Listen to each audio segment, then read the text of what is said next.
Chapter 6 Ganga, the Holy River. Samir and his grandmother were sitting and talking about Indian culture. Samir suddenly remembered seeing in a TV program a lot of people praying near the ghats of the Ganga and releasing the ashes in the river. He also recalled that the river was very dirty.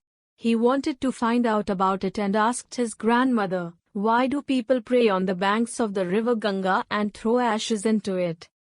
Grandmother replied, "The Ganga is a holy river and people release the ashes of their dead kin in it so that their souls may find salvation." "I remember mother saying that salvation is the rest of the soul after death," added Samir. According to legends, the Ganga was in heaven but was brought down to the earth, and this made it a holy river.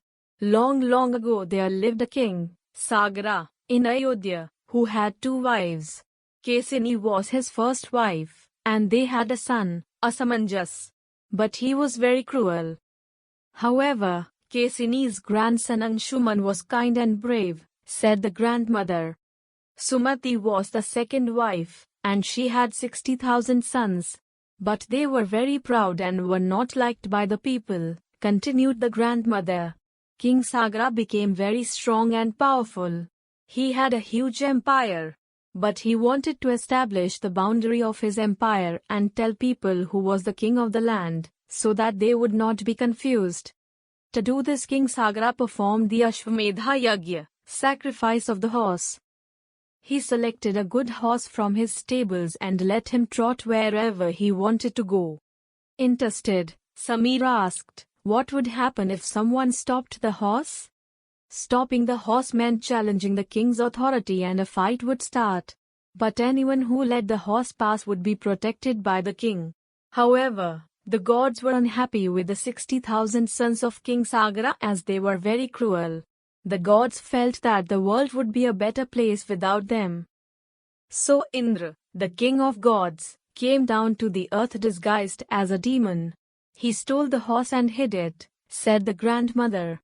Samir asked, but if Indra stole the horse, how could King Sagara establish his power? Very good, Samir. The king was very upset. He called his 60,000 sons to go and find the horse. They looked far and wide but could not find the horse. Finally they came across a wise man, Kapila Muni, deep in meditation. The horse stood near him. The 60,000 sons did not know that Kapila Muni was a sage, and they thought they found the thief. The sons ran shouting towards the sage. He was suddenly disturbed from his prayers. Kapila Muni opened his eyes and glared at them. All the 60,000 sons turned into ashes, continued the grandmother. Samir exclaimed, "Oh! What happened then? But what has that to do with the river Ganga?" Well, when King Sagara did not find his sons, he was worried. He sent his grandson Anshuman to find out. Anshuman, being brave, finally found the horse, but he was puzzled by the 60,000 heaps of ashes. Then the king of birds, Garuda, told Anshuman to take away the horse to finish the yagya. He also told Anshuman about what happened to his uncles. Upset, Anshuman asked Garuda what he could do about it. So Garuda told Anshuman that to send the souls of his uncles to heaven their ashes must be washed in the Ganga. But the Ganga was in heaven, and it had to be brought down to the earth first. The yagya was finished, but neither King Sagara nor King Anshuman or King Dilip, who became the next kings, could find a way to bring the Ganga down, said the grandmother. Then what happened, grandmother? Asked Samir. The next king Bhagiratha was a brave king. But he had no son who could become the next king, and he was also troubled by the unfinished task of the ashes. He left his kingdom to his ministers and went to the Himalayas to pray and do. Brahma was very pleased penance by Bhagiratha's devotion. After hearing his troubles, Brahma granted him both the wishes. But he added that the earth was not strong enough to bear the flow of the Ganga. So Bhagiratha must ask for help from Shiva. The grandmother continued, then Bhagiratha prayed to Shiva. Shiva was very pleased. He promised to help Bhagiratha. However, Ganga was very proud as she was the favorite of the gods.